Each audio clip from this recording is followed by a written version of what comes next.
Welcome to the Vol Bros, presented by the Oldawalk Club. My name is Evan. This is my brother Ruston, and we are two Vol Bros who are actually bros in real life. And as always, we are very proud to represent the winners, the University of Tennessee, on the Believe Entertainment Network. Ding dong, the witch is dead. What curse? Take that curse. Total domination in the swamp last night. That's some fun stuff. The Lady Vols set new records again today. Man, what a time to be alive and living in Tennessee. That's a line from our dad there. Hope everyone's having a great weekend. If you're a Tennessee fan, how could you not be having a great weekend? Ruston, what were your thoughts about last night? I thought the coaches came in with an incredible game plan. Players did a fantastic job executing. Um, I think probably the thing that stuck out to me the most, Florida played a lot of that cover two shell coverage that we saw a lot last year that gave us fits and caused us to keep the scoring down. Because of the things that we've added in the offseason, we have answers for it. That first drive, they marched the ball right down the field, throwing under routes and hurting the coverage in the middle of the field, opening up run lanes. It was a thing of beauty. Um, Defense did a fantastic job executing, doing their job, not trying to do anything too fancy, just keeping dudes in front of them, making tackles. Florida doesn't have the big play ability to hurt you if you keep them in front of you. And so, they did a great job just, giving up yards here or there, getting 3 and outs when they can, flipping the field. It was impressive all the way around. I think the thing that stood out to me the most, and I don't know if it was our scheme or if it was injuries to Florida's defensive line, but our offensive line has not run blocked well at all year. And for whatever reason, last night they figured it out. They did a really nice job run blocking. They were a lot more physical than they have been. It was good to see. Well, how nice was it? The second half was so boring. How nice was it to have a boring second half in the swamp in which we were dominating and not being dominated? That was a welcome thing. Would I have liked to have seen us score a whole bunch more points? Absolutely. But that was nice. That was very nice. We kicked their tail in the first half. I mean, in every way. I'm going to tell you one of the main plays in the first half that I think really swung the momentum in our favor. We get the ball to start the game, go down, score. Beautiful drive, by the way. They could not stop us. I mean, it was like the first drive against Georgia, except it was like that the whole first half. Obviously, we kick off to them. I think it was their second play from scrimmage in that drive. They had like a 43-yard gain, but it got negated by a holding. That was a huge, huge momentum swing in the game because that put them way behind the sticks. And we ended up getting a 3-and-out after that. But, I mean, that was a big deal because they would have been in Tennessee territory with all the with tons of momentum right there to start the game. And that was a major thing that helped us. I will say I was not right on my score prediction, but I almost nailed my Tennessee's part of the score prediction because I said 33-30 would be the final score. Well, when I said 33, I said we're going to have 4 touchdowns, 1 field goal, and then I said, and if you weren't there, you can go back and watch it to verify. Thursday night, I said that Jackson Ross is going to have a punt down on the 1-yard line, and on the second play of that drive, we're going to get a safety. Well, to start the second half, we almost did it on that opening drive when that debacle of a kickoff return, and they get first down on the 1-yard line, and we almost got him on the second play of that drive as he rolled out in the end zone. He threw it away, but so I was like, oh man, almost had it. But then I actually almost had it even more because it was a Jackson Ross punt down at the 1-yard line. But we just kicked their tail. There were some things that I'm like, really, what's going on? the end of the first half, I have no idea what in the world we were doing with 26 seconds left and under and at that point. People say, well, they're expecting you to throw, so you run to surprise them. Well, not when you've got only 26 seconds left in the half. That I did not get that. I did not understand what we were doing at the end of the first half. But by that point, nope, I just don't get it. I don't understand what we were doing there. Some of the other things that happened during the game, I thought Deshaun Bishop's first touchdown in the game where he went over the pile was Jabari Davis-esque in the swamp. That was pretty cool. But overall, I mean, Joey's streak of 200-plus yard games continues. We get a 31-11 win in the swamp. I said Thursday night, as long as we had one more point than them when the clock's hit 0, I was happy, and I'm happy. So absolutely thrilled. My son and I, right before, so my son is 13. Right before I came up here to do this live. We were talking about this game, and he said it was a really good weekend this weekend. And I said, oh yeah, why is that? And he said, we won in the swamp. And I said, yeah, that's the first time in your life that's ever happened, and it sure was. It's the first time ever. So just a big weekend. Awesome. I remember the last time we won, watching it from my dorm room my freshman year of college down there. Last time we won in 2003. So it's just it's a good weekend. We have a ton of comments. That's awesome. I will try to get as many as I can. Richard's in Phoenix tonight. Welcome, Richard. Good to have you, buddy. Audrey, welcome. Audrey is a channel member. She said, good evening, winners. That's exactly right. Stingray, good to have you, big guy. Let's see here. Jonathan, welcome, buddy. He said, hello, Evan and Ruston chat family. I'm glad to be back tonight after watching a dominant win in the swamp. So, Jonathan, you were there, right? Or somebody was there. Somebody that watched us said they were going. I can't remember who it was. Let's see. Mississippi Vol said, good evening to the fan base who got to see a win in the swamp this weekend. Absolutely. Mississippi Vol said, be sure to hit your like and subscribe button. That's excellent advice. Thank you. Brennan, welcome, big guy. Hey, good to see you, buddy. He said, go Vols. Absolutely. Oreo Puppy Dog, welcome. He said, hey, guys and gals. Absolutely. Jonathan said, don't forget to tell your mom and them about the Vol Bros. Absolutely. Oreo Puppy Dog said, I had crow for supper tonight. I'm sure it tasted amazing. That's the best kind of crow there is right there. Rhonda, welcome. Good to have you. She said, evening, bros. I was wrong about what we'll talk about tonight. Definitely not the kicker. Yeah, Max didn't get 11 field goals last night. Joey was on fire. He sure was. He showed leadership. That was great. Dester, good to have you, man. He said, go Vols, great game last night. Absolutely. Let's see here. Mississippi Vol said, yep, Nia Robertson, 10 threes. Yeah, we're going to get to that as soon as we finish talking about football. Backflip Spaghetti, welcome, buddy. He said, keep that energy, burn those Vandy college football playoff dreams.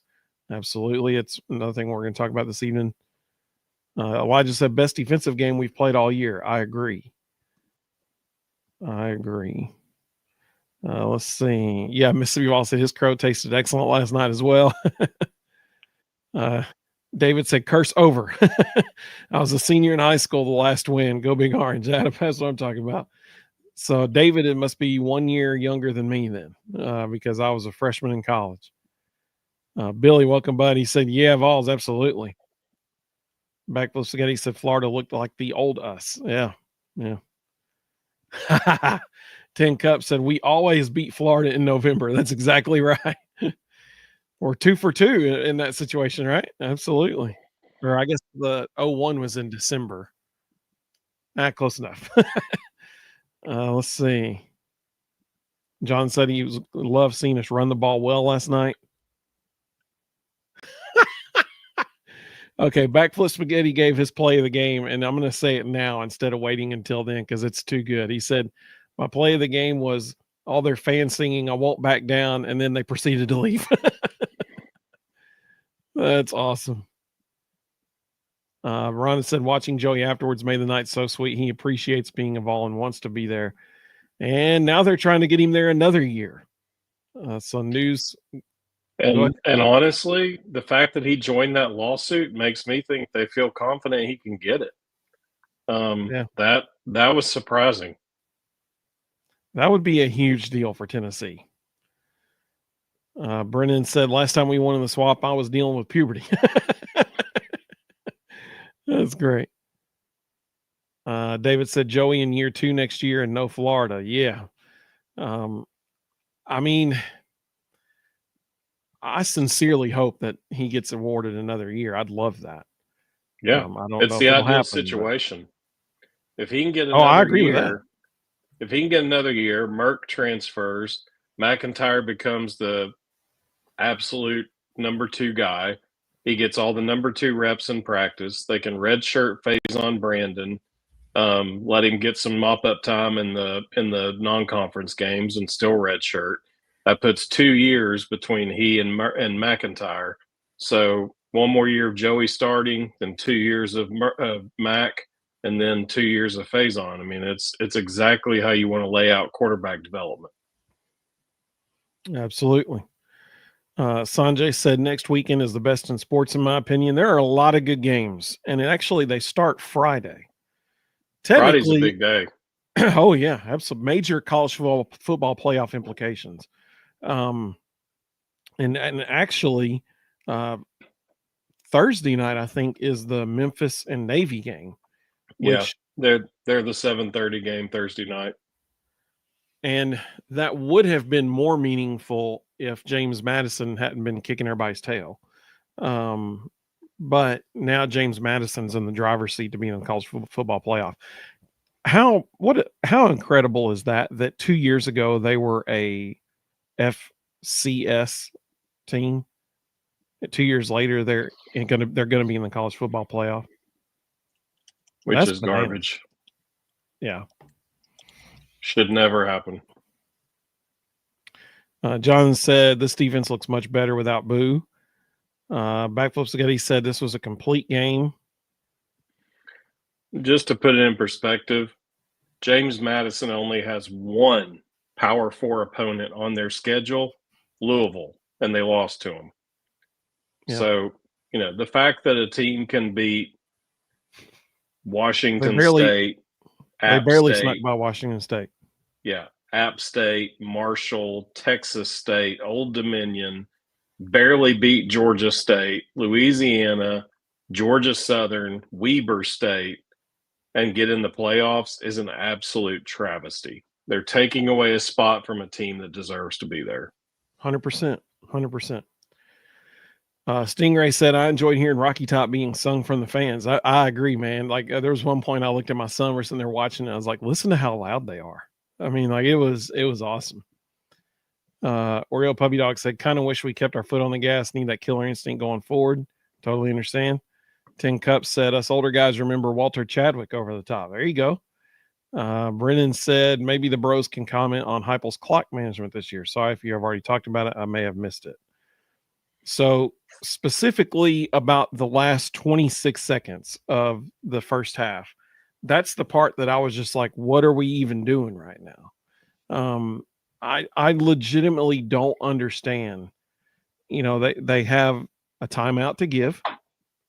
They've got it. I think it was 2nd down and 8 from the 22 or 18 yard line, somewhere around in that range. And we literally just snowed it and phoned it in and let the clock. We ran one play or let the clock run down, call timeout with, was it 3 seconds, 2 seconds left, and kick a field goal.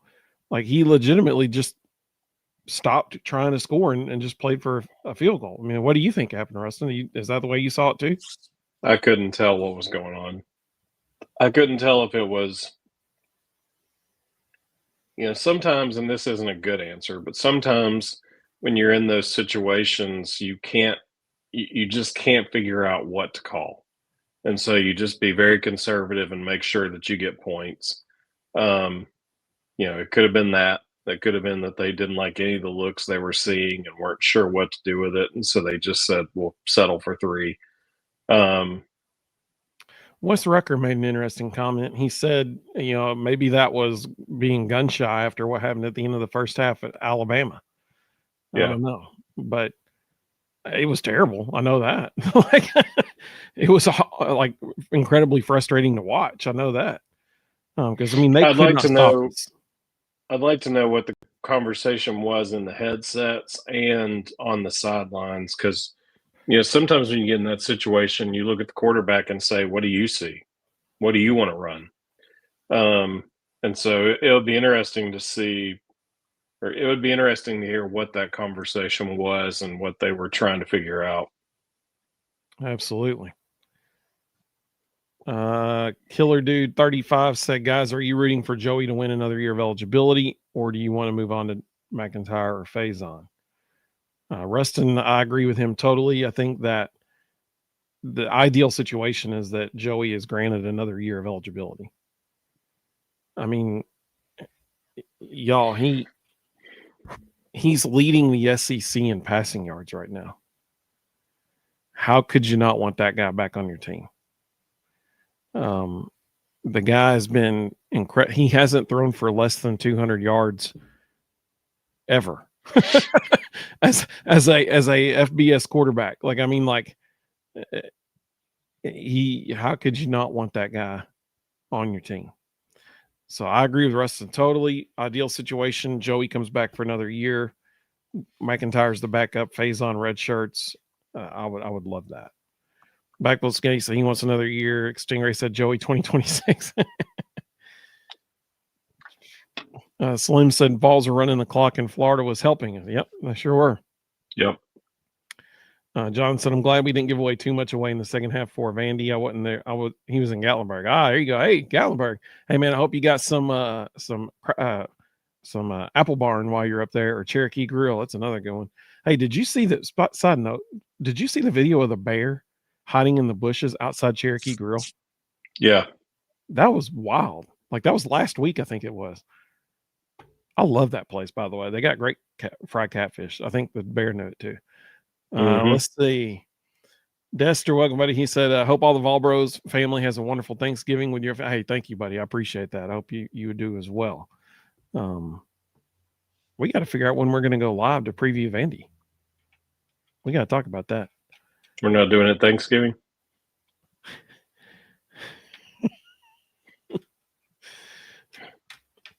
Yeah. Maybe Friday night, maybe because Wednesday night will be another Thanksgiving celebration. So maybe Friday night. We'll get back to y'all then. It's probably gonna be Friday. It'd have to be Friday, actually. Yeah. Mina Laggy said, good evening, Evan and Rustin. Good evening to the best chat fam and the whole interweb. Totally agree. She said, go Vols. Absolutely. Absolutely. Let's see. Brent, welcome, buddy. Good to have you. He said a season-saving win. Winning in the swamp is huge. 100% agree. Absolutely. Absolutely. Jonathan said if Joey's back next year, we could have a huge year. 100%. Absolutely. Audrey said, go Navy. I agree wholeheartedly. I want them to beat Memphis. I agree totally. Oriole Puppy Dog said the Vandy game is going to be huge for both teams. It is actually, yes. It really will be. And Brennan and Greedy said James Madison in the playoffs is a joke. Yeah, it is. I mean, it is. Tony said this defense is still not good. Florida can't throw the ball. We will see if the defense is better next week. They played better. I think we could agree, Tony. Now, did Florida have a ton of people out? They sure did. I thought the linebackers did a really nice job. I thought all three of them played very well. I think what was probably most impressive to me, I think Ty Redmond had his best game of the year. They were not going to throw the ball Colton Hood's side. Like, they just weren't. I don't think they tested him all night. And so they were going to pick on Ty Redmond, and he responded. They had nothing to his side of the field. It was impressive. And you know how we know Ty Redmond had a great game? Because we didn't know he was even there. He made some plays, but you weren't going, man, Ty Redmond's getting picked on. We weren't thinking about his name. during the game. Yeah. And as a corner, that's how you know you're doing well. Yeah, the few times they tried to attack him, his dude had nothing. And the times that they couldn't attack him because he had good coverage and Lagway was running for his life. Mm-hmm. It was impressive. In regards to the play calling at the end of the first half, Backflips Getty said, I think you have flashbacks to Bama and Oklahoma. Audrey said that kind of coaching drives me absolutely crazy. 100%. Yeah. I mean, it was frustrating to watch. Mr. Vival said, and I won't back down. Okay, I'm going to back down now. Backflips Getty said, we need Joey another year. Jeff said, hey, welcome, Jeff. He said, he wanted to be safe, make sure to push to a 5-score lead before half. Yeah, I just wish he at least taken at least just one shot to the end zone. I mean, just at least one. Throw one fade to Chris Brazel, let him go be a hero. Absolutely. Michael, welcome, buddy. He said that's wild that he's had 200 yards every single game. Yep, absolutely. John said, I know Gilbert has had one of the highest field goal percentages in team history, which is true, but he has to get better. It's the pressure situations, right? Those are the ones. Let's see. Greg said hey, Greg, welcome, buddy. He said the Vols were playing run out the clock with 10 minutes left to go in the third quarter. Yep. And Florida led them. Yeah. It was I think sad. I was a little disturbed by the amount of people that were so upset after the game at how the second half went. There is such a thing as, and when I was coaching, I used to use this to my advantage all the time. There's such a thing as watching the team on the other side of the field and going, they're done. Like, you can see it. You know it. You know what it feels like. You know when they quit. And when you're sitting there watching Deshaun Bishop limping after every other play, Arian Carter's out there playing injured. Joshua Joseph was playing injured. You got guys out there that you need next Saturday. And if you can run the clock out and not get anybody hurt and the other team's willing to play along because they've quit, do it. Make sure you're at full strength for Vandy next Saturday because that game's going to matter. And you don't want to be, how do you think people would have reacted if midway through the third quarter on a 2nd and 5, they go play action, Joey gets hit from behind and gets his leg snapped? How are people going? It's 31-0. How are people going to feel at that point? It's real easy to criticize until you're in that place of going, we've got the lead, they've quit, let's get out of here. It may not be fun to watch, but let me remind you that in the last 22 years, it hadn't been a whole lot fun to watch in the swamp. So, let's take a 20-point road win in the swamp, go home and be thankful that nobody's injured. Yeah. Vol Don't Lie said Deshaun Bishop is that dude. I agree. And, on Thursday night, I said, we said, who do we think we're going to be talking about on Sunday? And I said, I hope it's Deshaun Bishop, because if we are, then that means we won the game. And historically, whoever has the most rushing yards in this matchup wins. And I think, I could be wrong on this, but I think Deshaun Bishop had more rushing yards by himself than Florida's whole team did last night. So not quite. Florida had 162 yards rushing. Deshaun Bishop had 116. Man, 51 yards. So close, or just under 50 yards. But I mean, that's, if we're talking about him, then we won. And sure enough, that's exactly what ended up happening. I was sitting there watching people online last night after the game losing their mind. And the first thing that popped in my head was, if I told you before the game that DeJuan Morris was going to touch the ball 13 more times than Braylon Staley, what would be going through your head? What in the world is happening?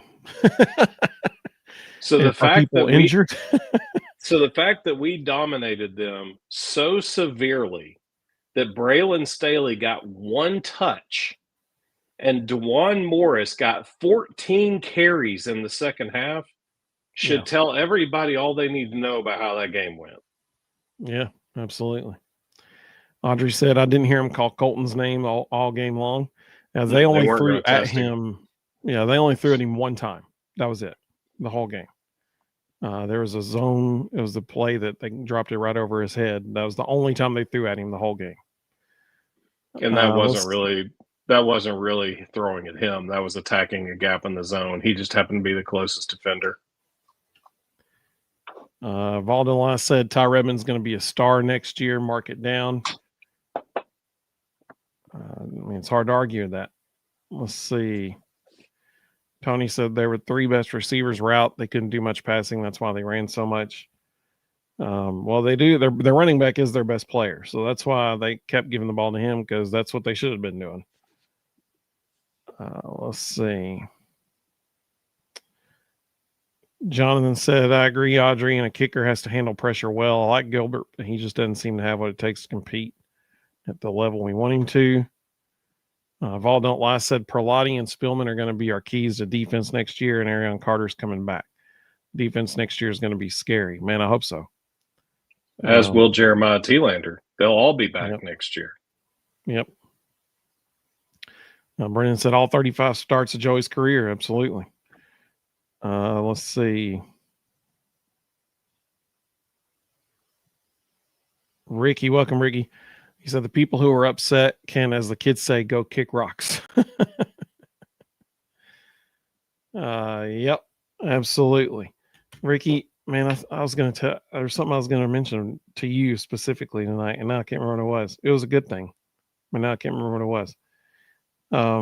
Audrey said Jackson or Wendell Moy Jr. was hurt as well. Yeah, he was. She means Jackson Moy.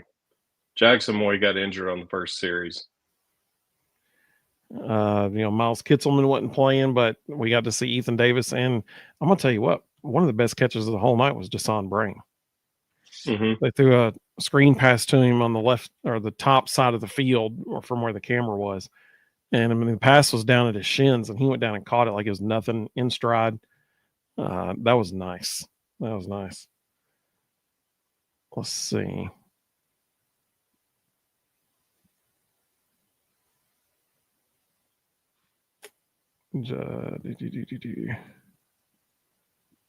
I'm just skipping down the comments here.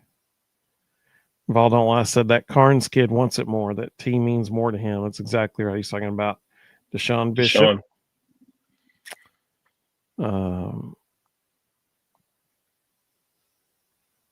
He said, but Jaden Ball carried them last night. Absolutely. John said Bishop's playing with a hurt ankle, playing as well as he has all season. Valdon said DeJuan Morris is going to be special. He's our kick returner for a reason. Yeah, I hope he stays. It'll be interesting to see what happens with him in the transfer portal. I hope he stays. I'll be very surprised if he doesn't. There's a lot of separation in that family between him and Boo. I think he'll be fine. Alpha Man said Perlotti is better than Carter and Thielander. Stop playing politics. Does he potentially have more athleticism than Jeremiah Thielander? For sure. Is he better than Arion Carter? No. Arion Carter is the best linebacker in the SEC. Just ask DJ Lagway to compare Arion Carter and Jaden Perlotti. Yeah. He can give you a very strong reference for how good Arion Carter is. Let's see. Backflip Skitty said there's going to be a lot of stars on defense next year. Yep, absolutely. Ricky, it was not negative. You're the one that's always negative, Ricky. I can't. I'll remember it by tomorrow. But I legit thought about you earlier. I was like, oh, I need to tell Ricky that.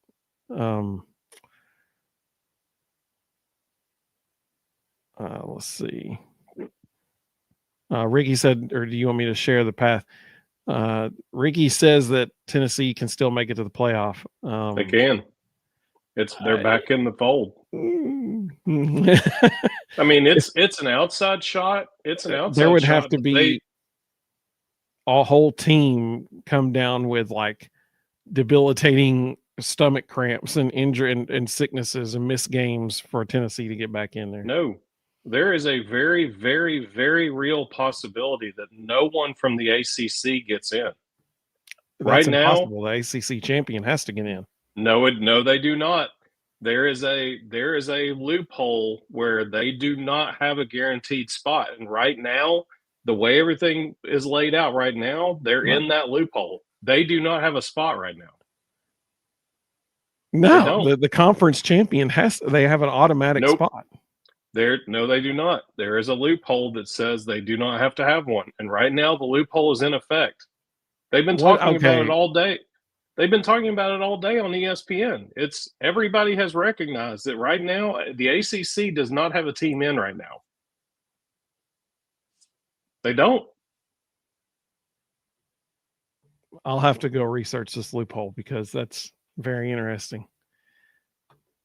Let's see. Look it John up. said, I loved us using the tight ends more last night as well. This offense is going to be crazy if they continue to incorporate the tight ends. Greg said, did you guys hear Diego Pavia's mom is at his games? I've heard about that, actually. See? I've seen Backflip Spaghetti just confirmed it. Yeah. I'll have to check that out. I've not heard that. Yeah. Jonathan just confirmed it too. Brennan said Ruston talked about how it may not be a bad thing that Miles was out. He was right. Ethan Davis played great. Ethan Davis is a wide receiver with a tight end's body. I mean, that's what's going on there. He and Deshaun both are matchup nightmares. Audrey said, so you're telling me there's a chance? It's an outside chance, I like it. but yes, there is still a chance. Let's see. Royal Puppy Dog said, you guys think the Vandy game will be close? Yes. Yeah. I think it'll be a shootout. I think Neyland will be the difference.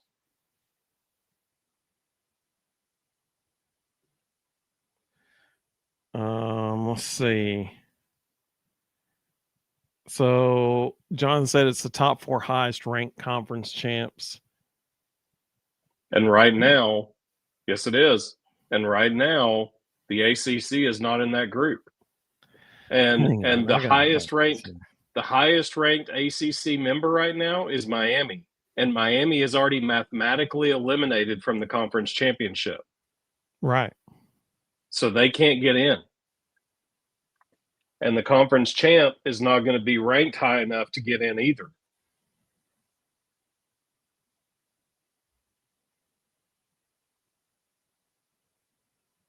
Okay, so I'm going to read it. So this is the first you're watching me find this out in real time here. The scenario where the ACC champion gets left out of the playoff is possible due to the new playoff format, which prioritizes the 5 highest ranked conference champions, not every conference champion. If the ACC champion, let's see, hang on.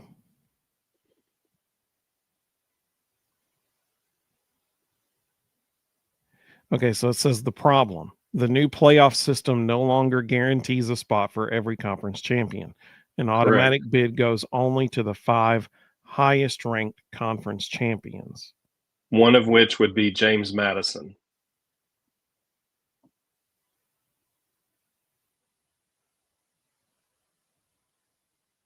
Holy cow. It says the potential outcome. If the ACC champion is ranked outside of the top 5, they could be excluded from the playoff field, even if they win the conference title.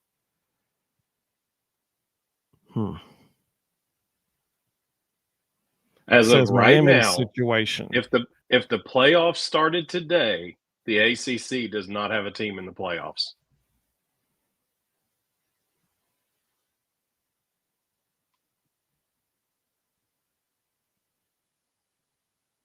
Holy cow.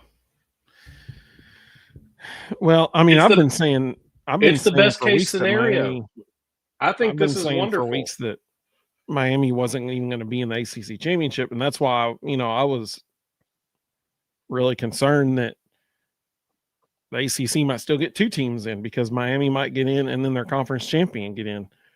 But this is the top 5 ranked conference champions. So One I mean, of you're which will looking be at the James SBC Madison. champion, the Big 10 champion, the Big 12 champion, which is going to be either Texas Tech or BYU. It's going to be Texas Tech. Then you're looking at James Madison. the Big 12 champion. Well, I already said that, Texas Tech.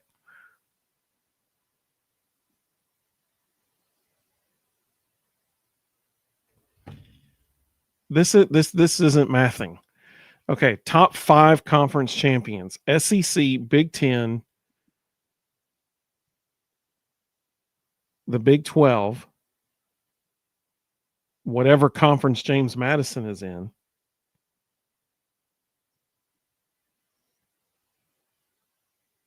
Who would be the 5th conference if it's not the ACC?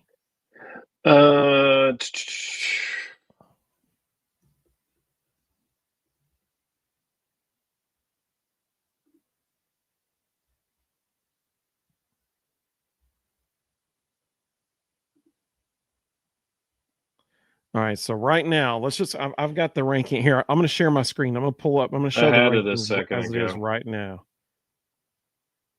I'm going to share my screen. Oh, it's Notre Dame. Notre Dame counts as 1. But they're not even in a conference. Doesn't matter. They count as 1. They're the top independent. So, assuming that the team that's ranked highest in each conference wins their conference, you got Ohio State, Texas A&M, Texas Tech. Utah's going to be gone after this week. Mm-hmm. Well, no, they did come back and win by like 4, didn't they? At the very end. Miami will not be a conference champion. Georgia Tech is going to be gone after this week. Virginia still has a chance to be a conference champion.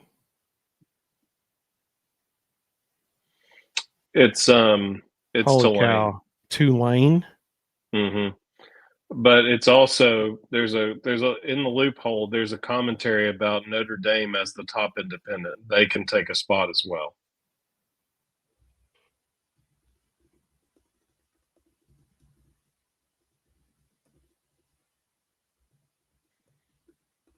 But Tulane could also be a spoiler.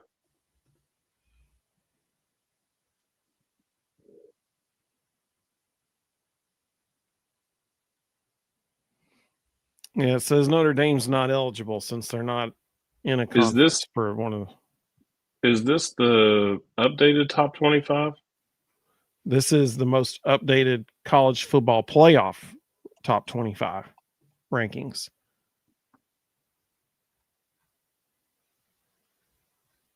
Yeah, week 12. So that was last week. So the new ones will come out Tuesday night.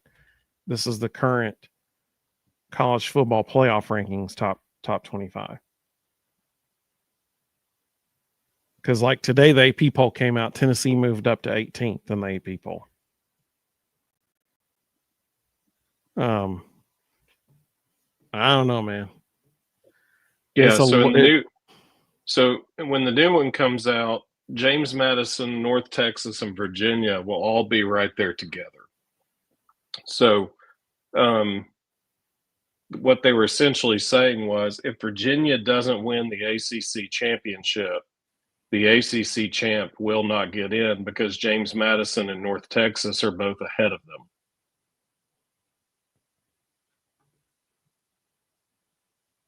Georgia Tech's below them. Pitt has to beat Miami this weekend for that to happen. For what to happen? For Miami to not get in. They said tonight Miami's already eliminated.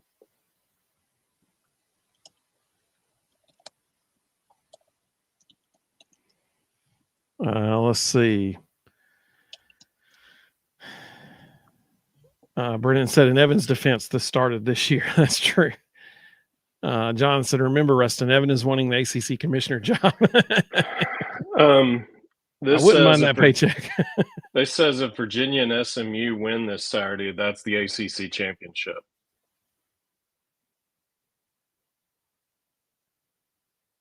They would be the two teams in the ACC championship. Yeah. It says Miami's still got an outside chance, but their path is extremely unlikely and dependent on 3 other teams losing. So Miami ain't getting in. Ricky said that if SMU wins the ACC championship, they're the team that won't get in because of where they're ranked right now. Right. Now, and that's what SMU I just said. had a heck of a win this past week, so that might change Tuesday night based on the new rankings. No, because they're behind. They're behind North Texas, Tulane, and James Madison. So that's what I was saying. The only way the ACC gets a team as it stands right now is if Virginia wins out, including the ACC championship. Yeah. Valdo, I said James Madison would lose by 100 to Georgia. Yeah. Yeah, they would. I will say this. If James Madison gets in and keeps an ACC team from getting in, I'm 100% in favor of it. Like, they need something like this to happen to where they have to do, okay, this whole thing is just totally messed up. Let's just take the 16 best teams. Like, let's quit messing around with this. Let's expand it to 16. Let's take the 16 best teams and be done. All right. So several people are asking, so what's the path? So Ricky, in the comments, give us the path, man. I'm gonna put the thing back up on the screen here.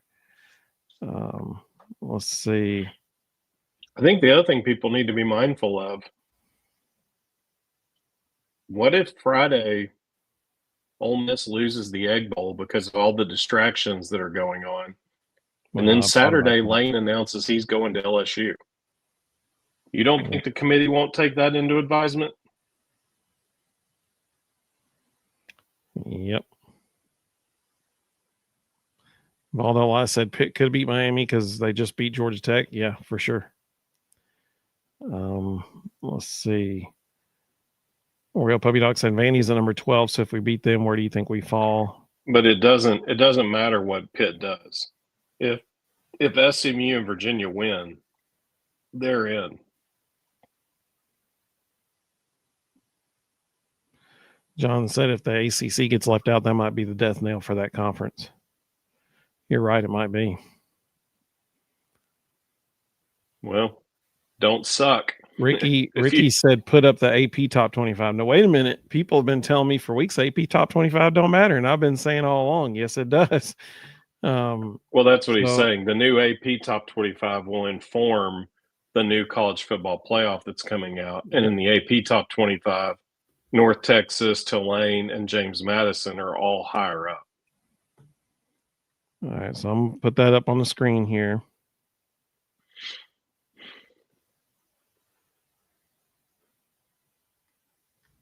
Well, that is tiny. Let me find a better one.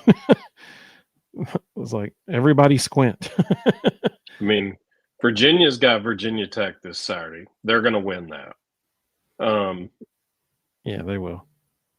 Who does SMU have? Let's see.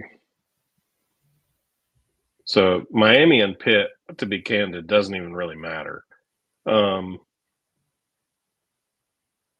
SMU is at Cal, and that's a Cal team that fired Justin Wilcox today. Yeah. So absolutely, SMU and Virginia are going to win. There's your ACC championship right there. If SMU wins, the ACC does not get a team. All right, so the AP top 25 is on the left-hand side. The coaches poll is on the right. This is the largest one I could see. So Ricky, have fun, buddy. You want to come on the screen, Ricky? I can send you the link. Audrey, she's so awesome. She just sent me the screenshots of the AP top 25 as well. That actually what she sent me may be even better than what we see on the screen. All right, so Ricky said first step is Tennessee has to beat Vanderbilt, obviously. So, as we look at this, if Miami's out, But if we say Miami's out, we are assuming that Tulane wins out. We are assuming that North Texas wins out. And James Madison wins out. We're assuming all three of those teams win out in order for Miami to be left out. Well, just look at what's above Tennessee. Utah, Michigan, and Texas very well, and Vanderbilt could all lose this weekend. Yeah. So that immediately so jumps Tennessee up to number 12 or to 14 right there, just in that happening.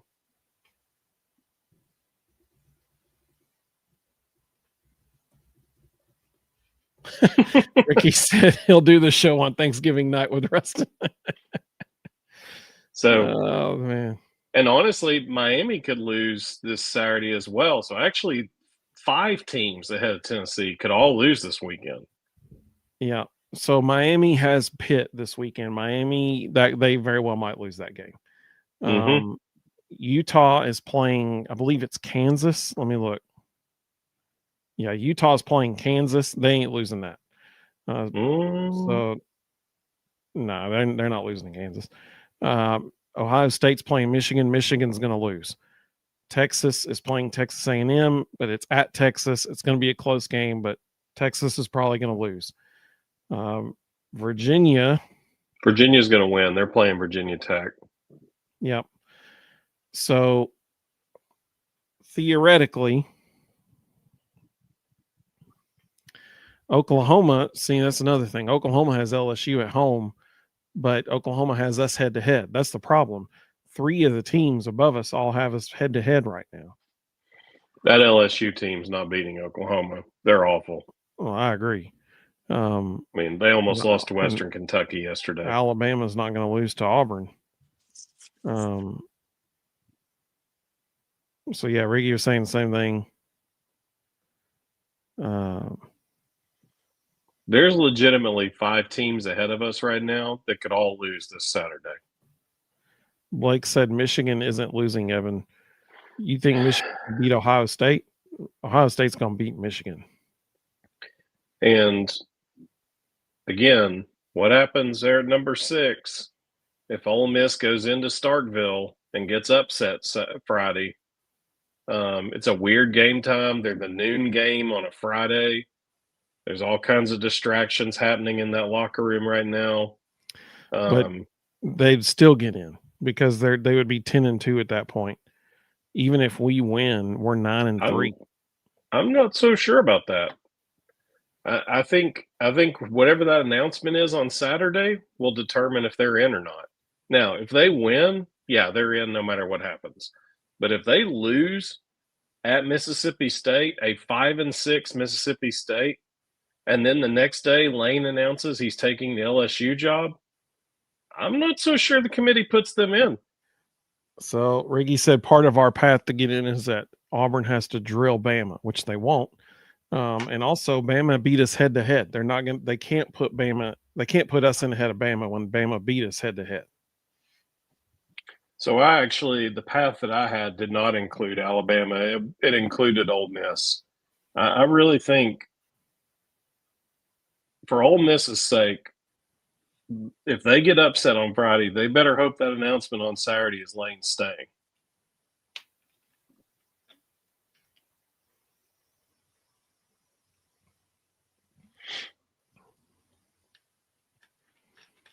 Yeah, let's be totally honest here. We're 2 plays away from being in the college football playoff right now. We're 2 plays away from being number 3 in the country right now. The field goal at the end of the Georgia game or the totally botched 2-point conversion we let them have at the end of the Georgia game, either one of those. So that's one of them. And then the strip sack recovered for a touchdown against Oklahoma that if we had blocked the dude would have been a touchdown for us. That game's totally different at that point. We're 2 plays away from being 10-1. So frustrating. Back with Spaghetti. Hey, we appreciate you joining us, man. Appreciate you. Greg said that Georgia loss still sings hard. Absolutely. Ricky said they don't care about head to head.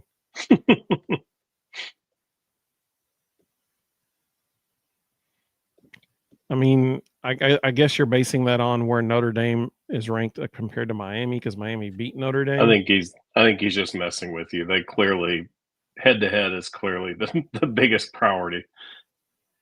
They do care about that. I mean, they don't though, as far as Notre Dame and Miami are concerned, because Miami beat Notre Dame, and yet Notre Dame they have the same record, and Notre Dame is ranked 4 spots ahead of them. But that was a long time ago, and the ACC has proven to be awful. So a loss in the ACC is a bad loss. It doesn't matter who it's to. They're just terrible.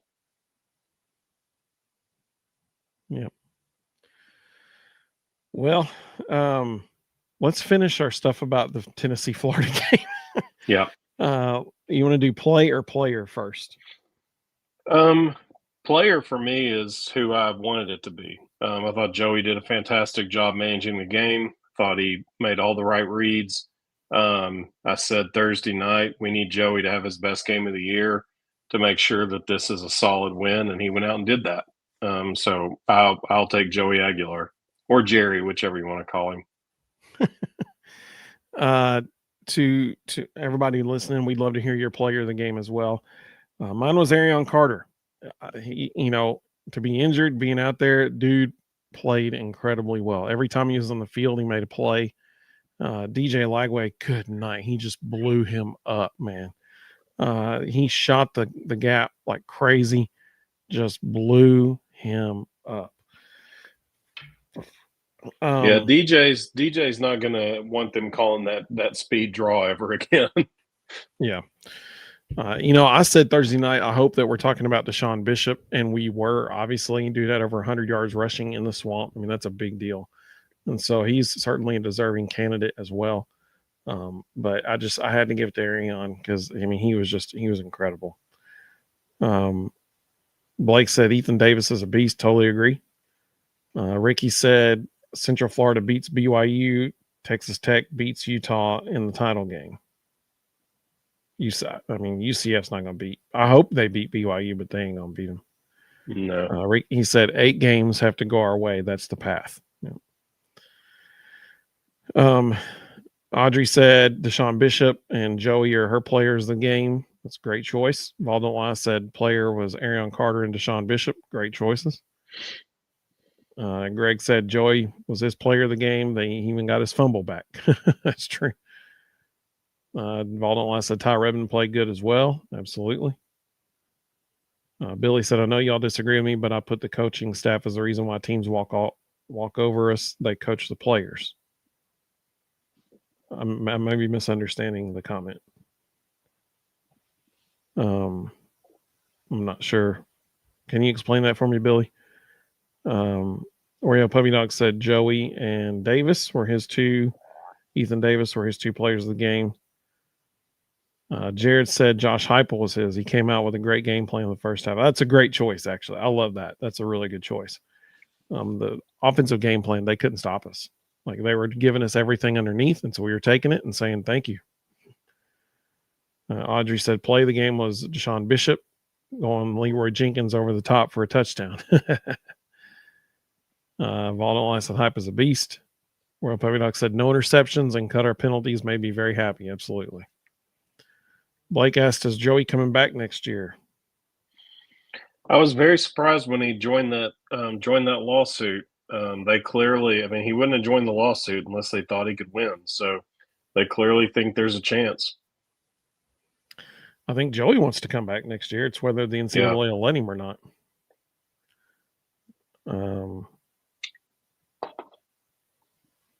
Yeah, Valdon said Bishop went like Jamal Lewis and Travis Henry over the top. Jabari Davis, absolutely. Play of the game. You want me to go first so you can show your play on the screen? Sure.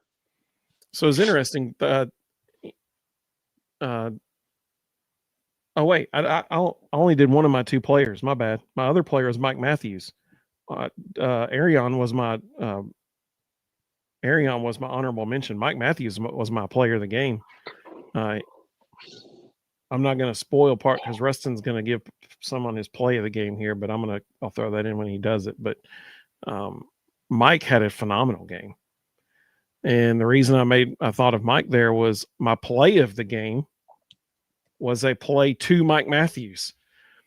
Thursday night, everybody said, why are we not throwing in new things that we haven't shown yet this year? And we talked about how they did that against Georgia. They did that against a few teams this year where they ran plays that we just literally had not seen yet. They did that again against Florida last night. There was when they did the direct snap to Deshaun Bishop, who handed it off to Joey Aguilar, who then technically it was a pitch forward, but it was a handoff to Mike Matthews. That was, or I guess no, it had to have been backwards because the forward handoff was from Deshaun to Joey. Right. That was they've literally never run that play ever. And so that was my play of the game. Brand new. We've never seen that before. And that was really creative. You direct snap to the tailback, your hands to the quarterback, your hands off to the wide receiver. That was on a reverse. That was amazing. So that was my play of the game. You want me to show yours on the screen, Rustin? Sure. All right. Ethan Davis, the tight end, is loose. So Ethan Davis's first touchdown was my play of the game, not because it was a nice play, not because it was good to get Ethan Davis engaged, but because this is incredible scouting and self-scouting play design. Okay, so hold it right there for a second. Can I add in one thing before you start? Yep. The play before this, literally the play before this, they set this up beautifully because they had motioned Ethan Davis the play before this across the line and then back across the line, drawing attention to himself. And then, he goes as a lead blocker. So they had already shown this look using him as a lead blocker and drawn attention to him. And then they do this. Go ahead. So Tennessee runs a lot of YG counter. So for those of you who don't know what YG counter is, you can see number 72 right there raising up. He's going to go pull. He's the G as in guard. Ethan Davis is the Y as in tight end. And so they're going to lead block typically when we run this play. It's just a base counter play that we run a lot, and they're going to lead block for whoever that is, I guess Deshaun Bishop. Now, if you'll notice, normally Tennessee's wide receivers line up out there on the numbers or even outside the numbers. But look where Mike Matthews is. Okay? He's crept in some. The reason is we show so much YG counter, the safety who's back there on the hash is going to fly up into the pile. Now, they're playing man-to-man. So the corner is going to follow Mike Matthews wherever he goes, and Mike is going to come straight down the line and crack block that safety who got pulled into the line by the fact that we show YG counter all the time. So if the corner is covering Mike Matthews, he's going to come into the pile. Mike Matthews is going to crack block the safety, which is what frees up Ethan Davis. Now, here's what makes it – pause it right there. Here's what makes this even better.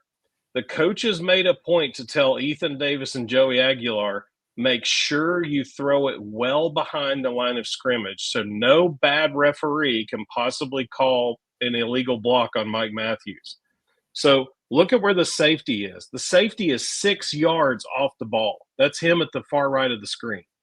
Okay? He's supposed to be covering Ethan Davis, and he's 6 yards from the line of scrimmage. He is completely set up for this crack block. The corner is covering Mike Matthews, so he's not even looking at Ethan Davis. That's not his man.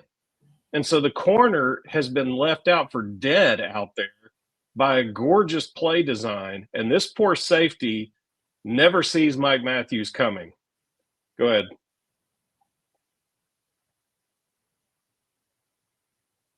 So So Mike that's doesn't even have to. 43. Yes, Mike doesn't even have to block. No, 29 was the safety. 43 is a linebacker.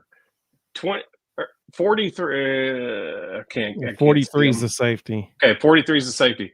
43 sucks in so far. Mike Matthews doesn't even have to block him. He can peel off and go try to find the next guy. And then he realizes redirects him. 43 might catch up, so he redirects and comes back to make sure he takes care of him.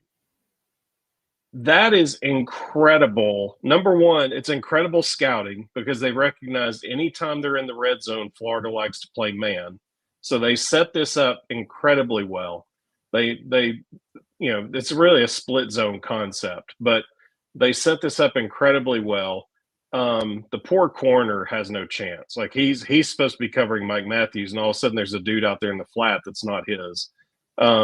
He can't redirect fast enough to get out there to Ethan Davis. And I don't think he understood how much of an athlete Ethan Davis is. Like, I think he thought he could just go out there and make a play and didn't expect Ethan Davis to have those kind of wheels. Everything about that play was just gorgeous. And they have not run this all year. They were holding this for this game. This is just crazy impressive. Really, really good scouting. They then ran the same play at the end of the game to get Joey across 200 yards passing. I noticed that as soon as this play happened, I was like, oh, that was gorgeous because, I said Mike Matthews was my player of the game, and I left him out at the beginning of the player of the game segment. I mentioned Arion. Arion was my honorable mention. Mike was my actual player of the game because he had arguably his best game as of all. He had 2 really good catches. He had the reverse to him, but this right here was this play right at the beginning of the game, put him on the top of my radar for player of the game honors because he's the one that, essentially got Ethan Davis in the end zone here. Two blocks on the same dude actually, and sprung Ethan Davis. It was beautiful, just absolutely beautiful. And so this play was a major reason why Mike Matthews was my player of the game. And I love that Ruston didn't know I was going to do that. And I love that he chose this play to be his play of the game as well. It was a heck of a play. Absolutely heck of a play. We got to see some new stuff that we don't normally see. And that was cool. Let's see.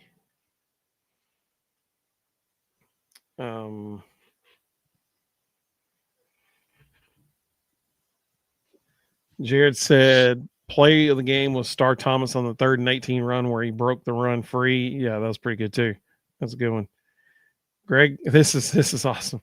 Greg's been watching the show. He knows. He said Joey should take Ruston's advice and claim mental stress to the NCAA.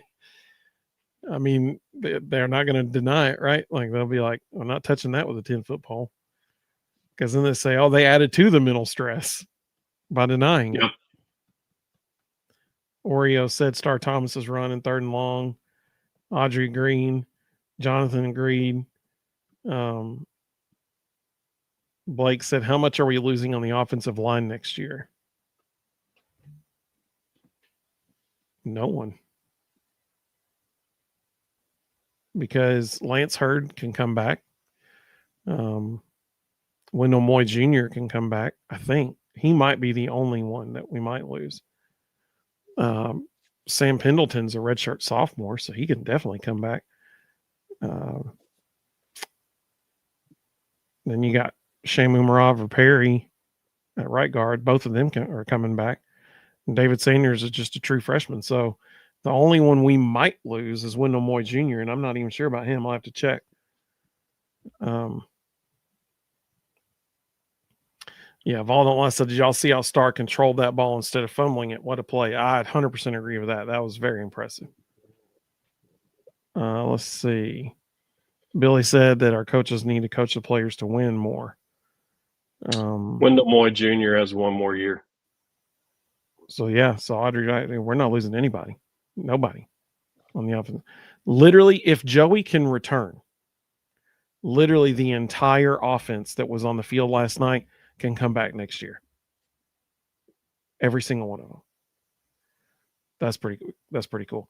Chris Brazel's gone. He won't be back, but he's going to be a top 3 round draft pick. So he's gone. But everybody else can come back. So let's see.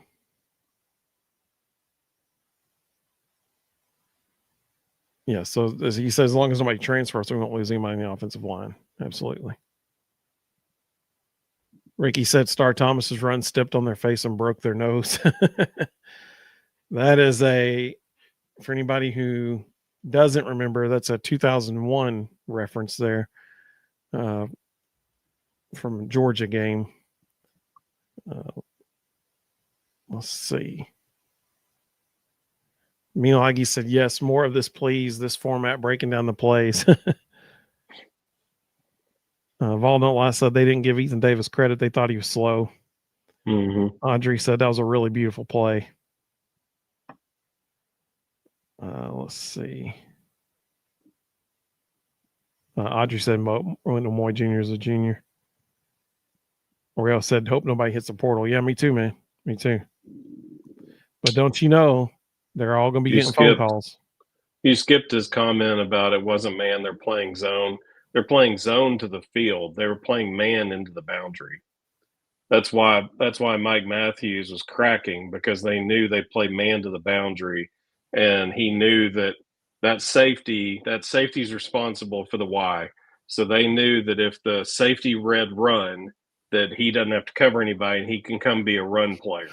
And so they knew that by running YG counter and then going play action off of it, they could influence the safety into the trash and allow Mike Matthews to get there for the crack block. So yes, there is a nickel in the box, but he's playing zone to the field, into the boundary. They're playing man. We saw a lot of rarely used things last night. We saw a tight end middle screen in the first half. Mm-hmm. Loved seeing that. They showed a lot of good stuff last night. Slim said maybe they'll hire Billy number 3. The last 2 have been awesome. Yeah, I hope Florida has a great coaching search ahead of them. Well, let's end the show by talking a little women's basketball, because we can't not mention what happened today. So Tennessee beats Coppin State a whole lot to a whole little. It was 88-33, 37, 33.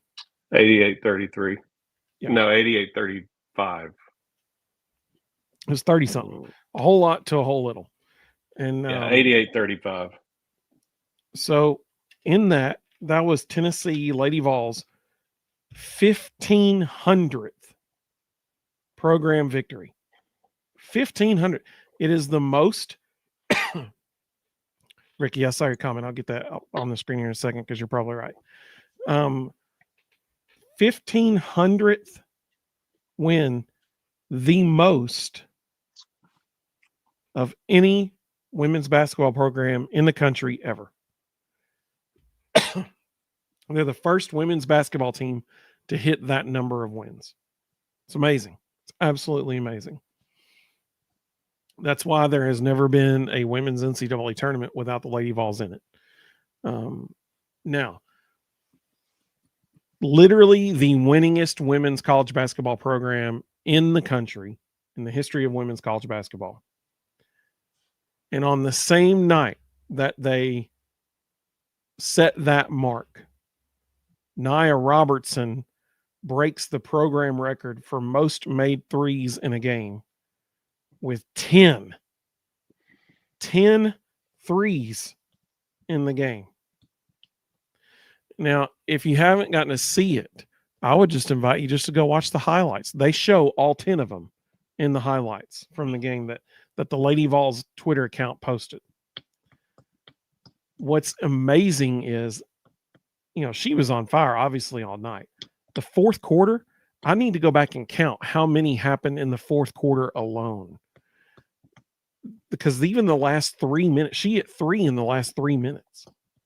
I mean, it was like she hit 2 in the last minute.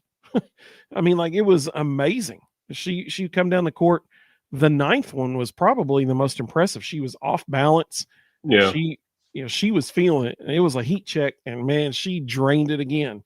And so then they knew, oh, she's one away from the record. So they ran a set play for her, got her another wide open look, and she drained the 10th one. The 7th one was from about 5 feet behind the 3-point line. And then the 6th one, I don't know what in the world. Listen, if a player has hit 5 threes on you, you might want to get a hand in their face maybe.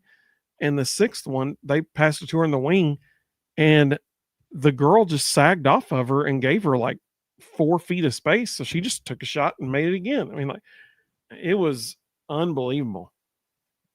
But if you haven't seen the highlights, go watch the highlights of the Lady Vols game today, and make sure you watch all of it, because the last 30 to 40 seconds, it's all Nia Robertson hitting threes. It's really cool. How incredible is it that, I liken this to what Dylan Sampson did last year. Dylan Sampson last year broke a 95-year-old record for one of the top 10 winningest football programs in the country. Nia Robertson set a new single game record tonight for the winningest women's college basketball programs in the country. Think about all the people that have come before her that she now has a record of. The Shamiqua Holdsclaws, the Tamika Catchings, the Ace Clements, all Michelle Marciniak. Yeah, exactly. All these tremendous shooting guards that we've had over the years. And she just broke all of their records. It's absolutely phenomenal what she did today. Do you have anything else you'd like to say about that? No, it was good to see. The only thing that's really bothering me, though, is we let Jersey get back out there again. I would be totally fine. Like, there's such a thing as realizing somebody's not a good fit and just cutting bait. Jersey Wolfenbarger drives me crazy. She spends half the time she's on the court looking around like she's confused. She plays half speed all the time. It drives me insane. There's so many of those women's players out there playing their tails off, and she looks like she's in half speed. I don't know why we keep rolling her back out there. Will, glad you're here with us, buddy. Y'all got a big game this week, obviously. Will, I got a question for you as a former teaching golf professional. Are you familiar with hack motion? HACK motion. If you're familiar with that, let me know. I'd like to get your thoughts on it. Let's see. Mississippi Vol said that really puts it into perspective, hearing those other names. Absolutely. Jonathan said the Lady Vols are playing so much better than the start of the year, but the next game will show how good we are. Real Puppy Knock said in football, I think we need more analysts. Not on offense. Quite maybe a few on of defense. Let's see. Tony said Jersey can't play. We'll see what the Lady Vols are next game. Ricky said if a tree falls in the forest and no one's around to hear it, does it make a sound? What are you talking about, Ricky? So sometimes Ricky will intentionally put stuff in the comments just to see if I'll laugh before I show it on the screen. He told me he does that sometimes. All right, so Will, I need to hear from anybody. Do you think it's worth it? Do you think it's good? I'm debating on getting one. They have them on sale right now.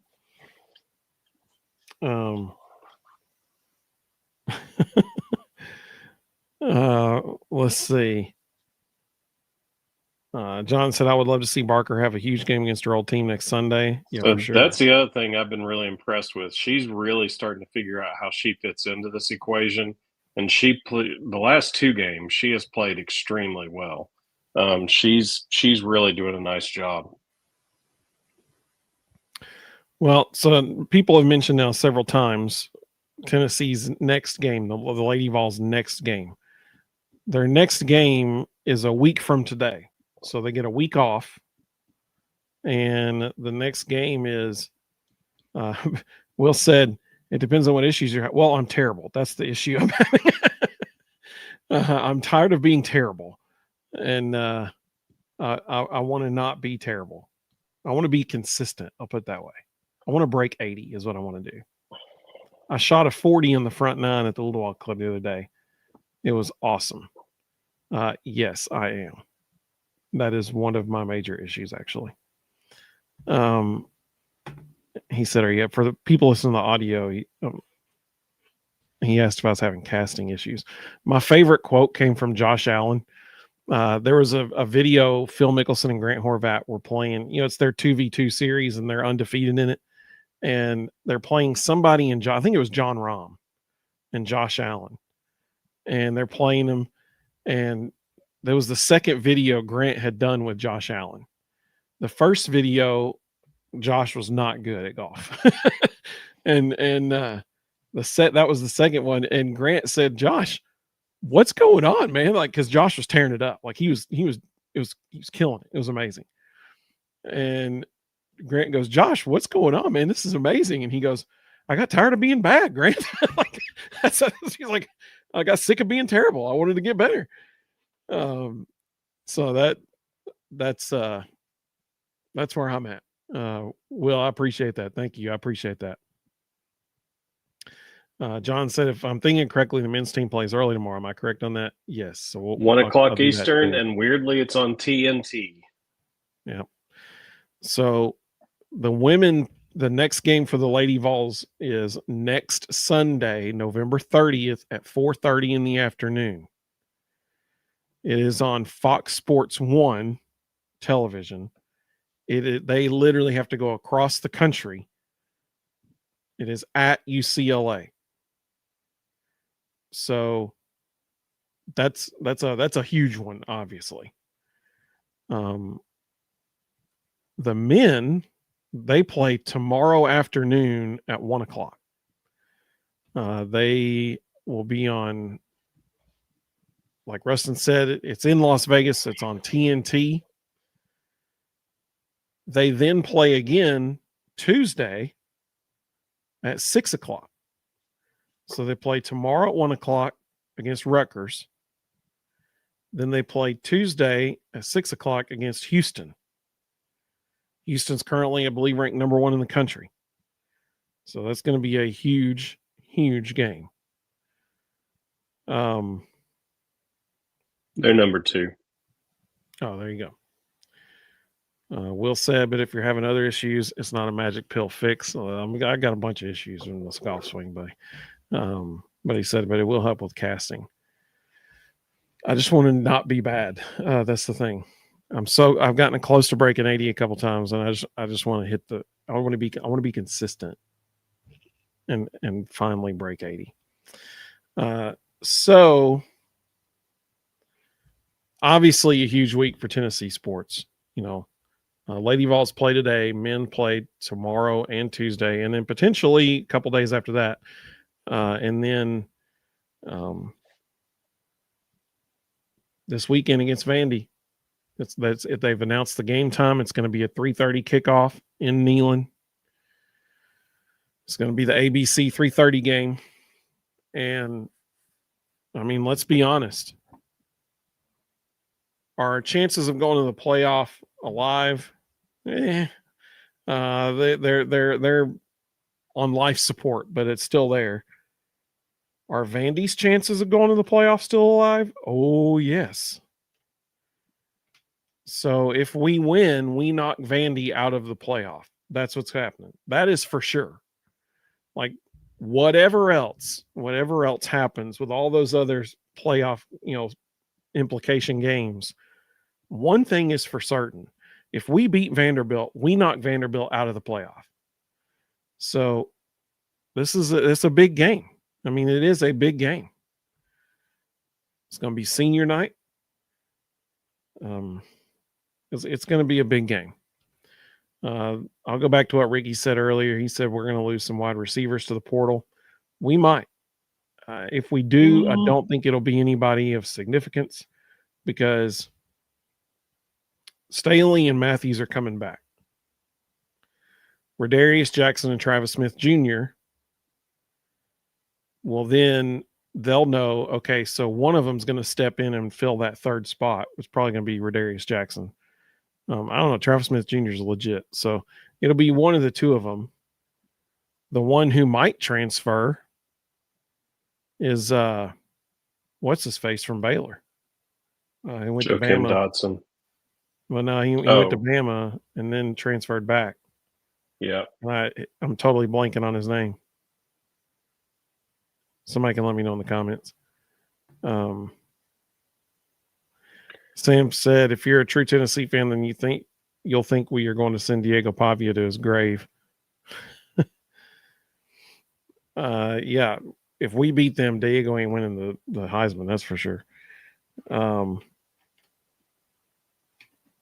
That's really going to bug me. I can't think of that dude's name. Yeah, I'm blanking too. Amari Jefferson, that's it. Yeah. So he might transfer, but I think the top 4 returning receivers will all stay. Brazel's getting drafted, but I think the other dudes will stay. You got anything else you'd like to say? Yeah, Robert just said Damari Jefferson. Appreciate you. No. Yeah, Ricky just said Jefferson as well. We really do appreciate everybody joining us. Do you want to say Friday? You want to plan on that?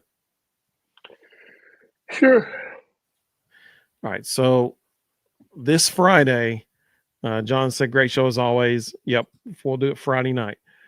This Friday night at 9:00, we'll go live because we have to preview the Vandy game. It's a big deal. So I hope everybody joins us on Friday. Obviously, we'll have a lot of basketball to talk about that night as well because, the men have at least 2 games between now and then, potentially 3. And so, obviously, we'll talk a lot about that. So I hope everybody has a great, great week. Go Vols, baby. How nice is it to get to how sweet it is to beat Florida down there. So, how sweet it is that we now get to celebrate a win in the swamp. Greg said we can talk about the Ole Miss upset on Friday. There you go. That's what I'm talking about. Rhonda said, great show, guys. Hope everyone has a wonderful Thanksgiving. Enjoy your family. You too. Absolutely. Will said, who you got, Ohio State or Michigan? Ohio State. For sure. For sure. John said, I'll see everyone Friday if everybody survives Black Friday. Slim said, great show. Appreciate you, buddy. John, welcome, John. He said, good show. Appreciate you, man.